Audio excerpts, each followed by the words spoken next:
दोस्तों नमस्कार, मैं हूं विनीता यादव और जिस बात का डर था वो तस्वीर दिखने लगी है।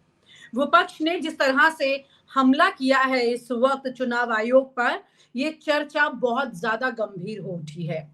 चुनाव आयोग ने मंगलवार को लोकसभा के पहले और दूसरे फेज की वोटिंग का फाइनल डेटा जारी कर दिया और इसी के साथ एक बड़ा विवाद शुरू हो गया। पहले चरण में 66.14% और दूसरे चरण में 66.71% मतदान हुआ। जी, जो काफी दिनों से चर्चा हम कर रहे थे कि पहले और दूसरे चरण में वोट प्रतिशत जो है वो गिर गया है 2019 के मुकाबले। अब इस डेटा को देखने के बाद वो जितना बड़ा गैप था अब वो बहुत ज्यादा कम हो गया है। इसके पीछे कोई बड़ा खेल है, ये देरी करने के पीछे कोई बड़ी वजह है, क्योंकि इस तरह की देरी अमूमन चुनाव आयोग की तरफ से देखने को नहीं मिली है। क्या पक रहा है, आइए बात करते हैं वरिष्ठ पत्रकार नौशाद जी से और उन्हीं से समझेंगे कि किस तरह से जिन्होंने सालों साल चुनाव आयोग के तमाम तरह के कामकाज पर भी नजर रखी है हमेशा, और इस आंकड़े को बहुत अच्छे से पढ़ा है, समझा है कि आखिरकार अंदर का खेल क्या है। आपका बहुत बहुत स्वागत है न्यूज नशा पर। Thank you so much sir for coming here today. सबसे बड़ा सवाल ये है कि क्या वाकई में इस वक्त कोई ऐसा बड़ा खेल हो रहा है जो कि चुनाव आयोग की पारदर्शिता पर सवाल उठाए जा रहे हैं। जयराम रमेश ने बोला, टीएमसी ने बोला, लेकिन विपक्ष है, बोलता है, यूं ही बोल रहा है या वाकई में कुछ है? देखिए विनीता, चुनाव आयोग एक ऐसी संस्था है जिसकी अपनी एक बहुत महत्वपूर्ण क्रेडिबिलिटी है और उसी क्रेडिबिलिटी पर हमारी डेमोक्रेसी टिकी हुई है। और हमारा देश डेमोक्रेटिक है और इसकी डेमोक्रेसी जो पिलर है उसका सबसे महत्वपूर्ण अंग जो है वो चुनाव आयोग है। अभी चुनाव आयोग की किसी भी तरह की उसके ऊपर उंगली उठेगी तो डेमोक्रेसी खतरे में होगी, इसमें कोई दो राय नहीं है। इस बार जो अभी जो उंगली उठ रही है इसके पीछे एक महत्वपूर्ण कारण ये है कि हमेशा जब भी पोलिंग होता था तो पोलिंग जिस दिन ख़त्म होता था रात को 10 बज जाते थे, 11 बज जाते थे कई बार। लेकिन चुनाव आयोग जो है पूरे आंकड़ों का डाटा जारी करता था मीडिया के सामने। वो अब बाकायदा प्रेस कॉन्फ्रेंस करके आंकड़े दिए जाते थे और उनकी वेबसाइट पर भी इमीडिएटली अपलोड हो जाते थे। लेकिन इस बार पहली बार ऐसा हुआ है कि पहले चरण का चुनाव 19 तारीख को हुआ, दूसरे चरण का 26 तारीख को हुआ, लेकिन चुनाव आयोग ने कोई डाटा जारी नहीं किया। उसके बाद जब उँगलियाँ उठने लगी कि डाटा क्यों नहीं आ रहा है, भई चुनाव आयोग क्यों नहीं बता रहा है कितने वोट पड़े, क्या हुआ? तो चुनाव आयोग ने कल बड़े प्रेशर के बाद एक डाटा जारी किया, लेकिन उस डाटा में सिर्फ़ परसेंटेज डाली गई कि इतना परसेंट वोट डला। जबकि परसेंटेज तो किसी आंकड़े से निकालेंगे, भई टोटल इतना हमारा मान लिया 1 लाख वोटर है, 1 लाख में से 60,000 वोट पोल हुआ है, तो हम सिर्फ बोलेंगे 60% हुआ है। तो चुनाव आयोग ने ये आंकड़ा जारी नहीं किया कि कितना वोट पोल हुआ, और उसमें से टोटल वोट कितना है कॉन्स्टिट्यूएंसी में, उसमें से कितना वोट पोल हुआ है। तो उसके आधार पर ये आंकड़ा जारी हुआ कि इतना परसेंट हुआ है। तो अब सिर्फ परसेंटेज देने से तो मतलब कल आंकड़ा कुछ भी हो सकता है। जो विपक्ष का कहना है कि कल आप कोई भी आंकड़ा दे देंगे, कहेंगे साहब ये परसेंटेज निकाली थी। तो इसलिए जो है ये पूरी की पूरी जो चुनाव आयोग की प्रक्रिया है, ये इस पर सवाल उठ रहे हैं। ये वोट परसेंटेज उन्होंने जो निकाला और इसके बीच में जो फासला दिख रहा है, खास तौर से जब पहले और दूसरे चरण की जब बात हो रही थी, क्योंकि ये कहा जाता है कि जब वोट परसेंटेज में गिरावट होती है तो सत्ता पर काबिज जो पार्टी होती है उसके लिए बुरी खबर होती है। ऐसा क्यों माना जाता है, पहली बात। दूसरा, ये वोट परसेंटेज की जो गिरावट उसमें देखी गई और फिर बाद में आंकड़े निकल के सामने आए। ये जो कुछ लोगों की बातचीत हुई चुनाव आयोग में तो कह रहे कि ये जानकारी जो परसेंटेज बढ़ी है बेसिकली जब पूरा कैलकुलेट किया गया है उसकी वजह से ये बढ़ के सामने आए हैं। तो क्या कुछ मतदाता इतने बढ़ गए थे कि कैलकुलेशन में टाइम लगा? देरी की वजह भी तो कुछ आ रही होगी ना सामने? नहीं विनीता, जो उनके जो भी रीज़न है, जो भी उनका एक्सक्यूज़ है, उसमें सबसे महत्वपूर्ण सवाल ये है कि अभी भी उन्होंने आंकड़ा जारी नहीं किया है, सिर्फ़ डेटा दिया है कि इतना परसेंट वोट पड़ा है। सिंपल जो विपक्ष का कहना है, जो उनका सवाल है, वो इसलिए जेन्युइन ठहरता है कि जब आप कोई परसेंटेज निकालते हैं, किसी डेटा में से परसेंटेज निकालते हैं ना, तो आप ये बताते हैं कि इतने वोटर हैं, इस कॉन्स्टिट्यूएंसी में या इस स्टेट में इतने वोटर्स थे, इतने लोगों ने वोट डाला। वो उसमें भी जो है कितने लोगों में भी, क्योंकि ये हमेशा से हुआ है कि भई कितने मेल हैं, कितने फीमेल हैं, कितने युवक हैं, कितने ओल्ड हैं, उसमें आपके पास सब कुछ आजकल डिजिटल मामला है, बहुत इजीली निकल आता है। वही जितने भी आपके जो जिस जगह पे कॉन्स्टिट्यूएंसी में पोलिंग हुआ है, जो पोलिंग के वहाँ पे आपके जो भी एजेंट्स होते हैं, जो भी वहाँ के आपके इंचार्ज होते हैं, इलेक्शन कमिश्नर होते हैं, उनके पास सारा डेटा होता है। कितने लोगों ने वोट डाला है, कितना एज ग्रुप था, कौन सा कितनी फीमेल थी, कितने मेल थे। लेकिन चुनाव आयोग ने जो अभी डाटा दिया है, उसमें कोई भी काउंटिंग नहीं है कि कितने लोगों ने, 1 लाख लोगों ने डाला, 10 लाख लोगों ने डाला, 2 करोड़ लोगों ने वोट डाला। सिर्फ ये है कि 66% या 56% जो भी whatever they are providing the data, वो सिर्फ परसेंटेज बता रहे हैं। तो इसलिए क्वेश्चन मार्क है। और जो आपने बात की कि थोड़ा-सा ये बात उठ रही थी कि पोल जो है बहुत कम हुआ है, परसेंटेज बहुत कम डाउन गया है। तो विनीता, इसमें 2 चीज़ें होती हैं। जब भी हमने 2014 का चुनाव देखा था। 2014 में जो है करप्शन इतना बड़ा मुद्दा था कि उसको लेकर जो है लोगों में एक तो एंटी इनकम्बेंसी था, 10 साल की सरकार थी मनमोहन सिंह जी की, और करप्शन बहुत बड़ा मुद्दा बन गया था। तो इसलिए लोगों में वो लहर थी कि भर-भर के वोट डाल रहे थे कि भई इनको हटाना है, करप्शन खत्म करना है। 2019 में अगर आपने देखा होगा, परसेंटेज और बढ़ा था। 2019 में पुलवामा और पाकिस्तान के खिलाफ वोट पड़ा था।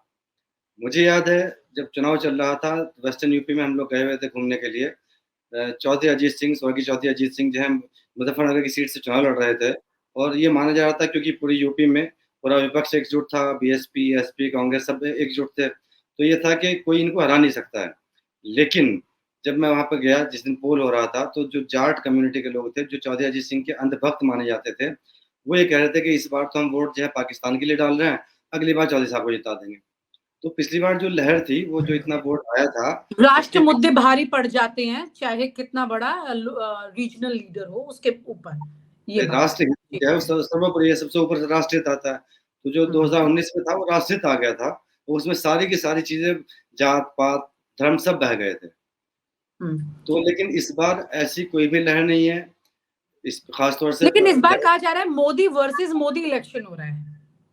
नहीं, देखिए, कहने वाले तो क्या होता है कि अगर आप बीजेपी के लोगों से या मोदी के लोगों से पूछेंगे तो कहेंगे मोदी वर्सेस मोदी है। अगर आप विपक्ष से पूछेंगे तो कहेंगे मुद्दों का इलेक्शन है। तो ये तो सबकी अपना-अपना परसेप्शन होता है, अपनी-अपनी बात होती है। लेकिन क्या और जब आपको लगता है 10 साल वाली एंटी इनकम्बेंसी भी यहाँ पर बीजेपी के लिए सामने आ रही है? देखो, अगर मेरी पर्सनल आप राय माँगोगे विनीता, तो मैं कहूँगा कि बिल्कुल है। ये अलग बात है क्योंकि मीडिया में कहीं देखने को नहीं मिलता, मीडिया कभी पब्लिक में जाके सवाल पूछती नहीं है। जो भी होता है कि भाई मान लिया अगर मीडिया कहीं पे जाके शोज़ करती है, जैसे हम लोग जानते हैं सब, तो वहाँ पे क्या होता है, भाई आपने कैंडिडेट को बुलाया, बीजेपी कैंडिडेट आया, कांग्रेस कैंडिडेट आया, दोनों अपने-अपने सपोर्टर लेके आ गए। वहाँ पे आपको दिखता है बहुत भीड़ हो रही है साहब, रथ में बड़ी भीड़ है। जबकि वो जो भी वहाँ पे आने वाले लोग होते हैं, आम जनता नहीं होती है। उसमें 99% जो है वो सपोर्टर होते हैं, या तो इस कैंडिडेट के या उस कैंडिडेट के। तो जबकि आम पब्लिक में जब आप जाते हैं, तो आपको वहाँ पर कोई लहर नहीं दिखेगी, लेकिन ये खामोशी जो है, ये एंटी इनकम्बेंसी का बहुत बड़ा रूप होती है। और दूसरी बात है और कि इस पिछले बार 10 बहुत साल खामोशी है। बहुत खामोशी है, बिल्कुल लेकिन सही बात है। चुनाव आयोग ने ठीक है आंकड़े नहीं उन्होंने डेटा निकाला, लेकिन डेटा भी कम से कम ये तो कह रहा है कि वो खामोशी हम गलत ही पढ़ रहे हैं। और खुद जो सेम डे जो नंबर्स निकल के आए, जो तमाम अखबारों ने छापे, वो क्या है फिर अगर ये डेटा है तो? विनीता, यही तो क्वेश्चन मार्क है, यही सवाल जो है। देखो, मैंने जहाँ से बात शुरू की थी, बता रहा हूँ कि चुनाव आयोग डेमोक्रेसी का सबसे महत्वपूर्ण पिलर है। अगर उसकी ही पारदर्शिता पर या उसकी क्रेडिबिलिटी पर उँगली उठेगी, तो हमारी डेमोक्रेसी कहीं पे टिकती लेकिन नहीं चुनाव है। आयोग को तो लोगों ने अलग अलग नाम दिए दिए पहले ही, केचुआ आयोग तक लोग बोलने लगे हैं। इससे ज्यादा लोकतंत्र में चुनाव आयोग के लिए ऐसा शब्द सुनने से ज्यादा बुरा क्या हो सकता है? नहीं, ये बिल्कुल सही बात है। हमारे लिए, हम सब के लिए बहुत शर्म की बात है कि ऐसा माहौल है कि जब हमारे सबसे जो महत्वपूर्ण चुनाव के लिए चुनाव आयुक्त होता है, उनकी अगर उनके ऊपर संदेह किया जा रहा है, उनके ऊपर उँगली उठ रही है। लेकिन जो भी है, हालात ये आपने तो सबके टीएन सामने है। शेषन के वक्त में भी देखा था कि किस तरह से चुनाव आयोग काम करता था, और आज की तारीख में क्या बदलाव आप इसके अंदर सिचुएशन में देखते हैं? देखो विनीता यादव, टीएन सेशन की हम एग्ज़ाम्पल इसलिए देते हैं, क्योंकि टीएन सेशन थे, जिन्होंने बताया था कि चुनाव आयोग होता क्या है। वरना ये हकीकत है कि चुनाव आयोग को लेकर हर मौसम में या हर सरकार में, सरकार किसी की भी रही हो, इंदिरा गांधी की रही हो, राजीव गांधी की रही हो, नरसिम्हा राव की रही हो, हर सरकारों में चुनाव आयोग पर हमेशा कहीं न कहीं से उँगली उठती थी विपक्ष की तरफ से। लेकिन टीएन सेशन अकेले आदमी आए थे, पहले आदमी आए थे, जिन्होंने आके बताया था कि चुनाव आयोग किसी की कठपुतली नहीं होता है, और वो अपने आप में पूर्ण संस्था है।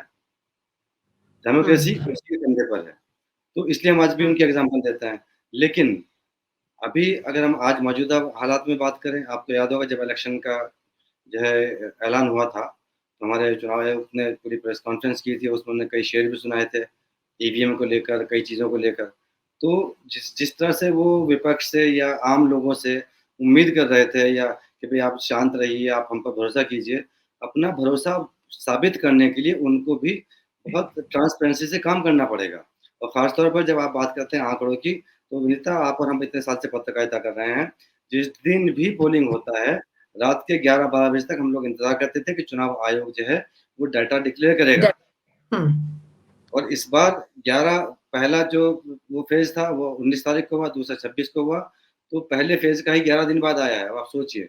तो 11 दिन तक अगर 11 आप दिन ये अपने आप में ऐतिहासिक वक्त नहीं है, इतना वक्त देना कभी तो बिल्कुल, नहीं सुना था बिल्कुल, ऐसे। ये ऐतिहासिक है और ऐतिहासिक और संदेहास्पद भी है।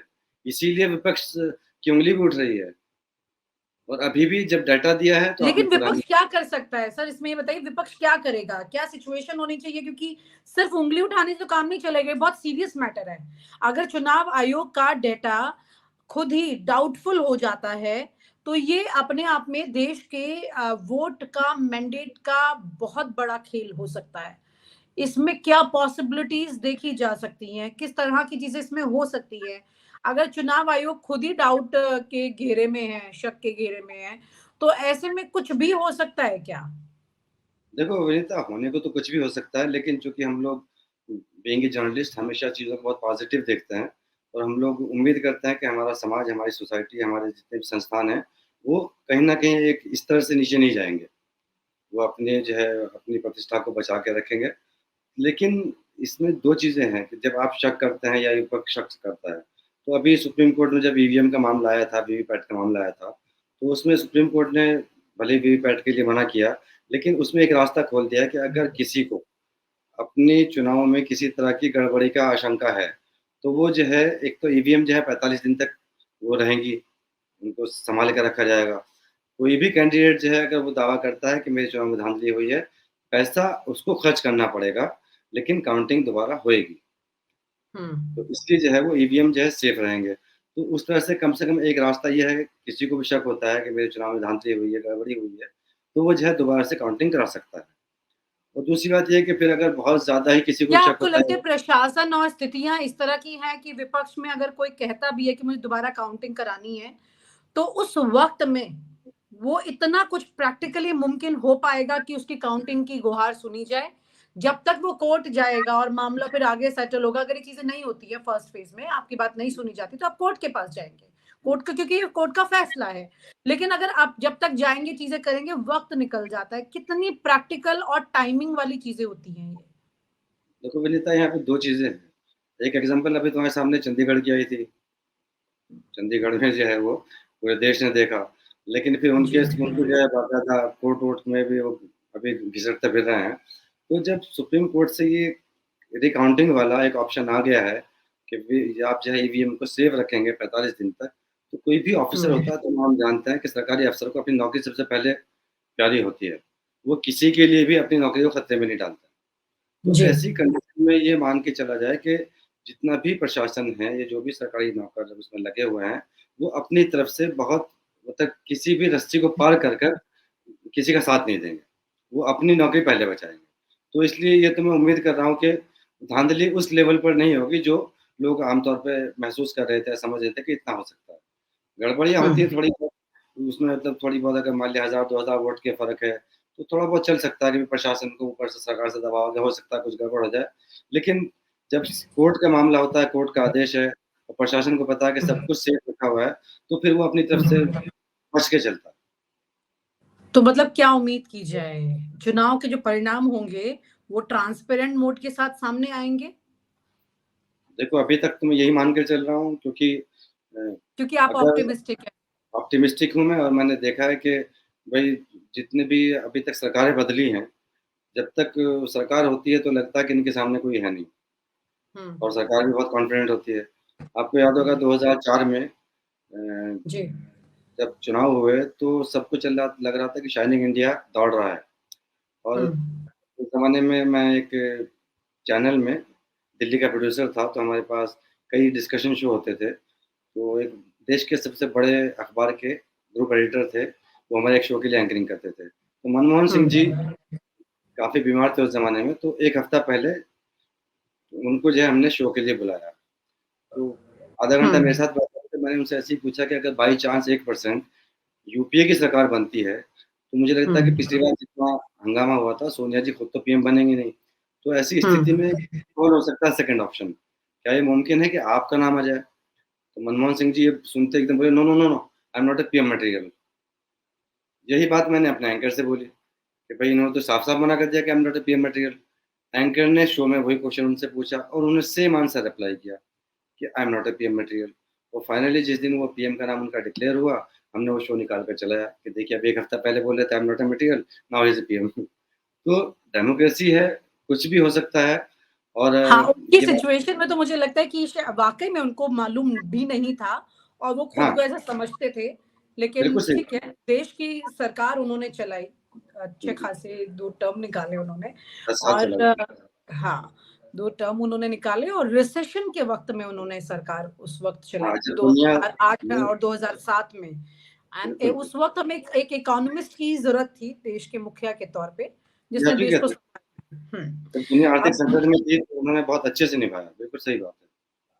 टाइमिंग और माइंडसेट बड़ा ज़रूरी हो जाता है देश का मुखिया, किस माइंडसेट का है और उस वक़्त दौर क्या चल रहा है, ये बहुत बिल्कुल सही। ज़रूरी है। अभी बड़ा सवाल ये है कि देश के जो भी चुनाव के परिणाम निकल के आए, वो पारदर्शी होने चाहिए।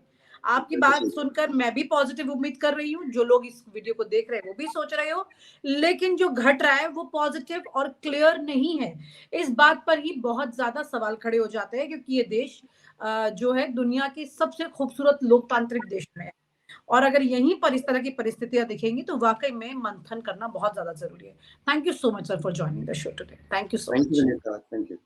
और आप हमसे जुड़े रहने के लिए सब्सक्राइब करें YouTube पर, फॉलो करें Twitter पर और लाइक करें Facebook पर। और ज्यादा जानकारी के लिए आपको टाइप करना होगा सिर्फ न्यूज़ नशा।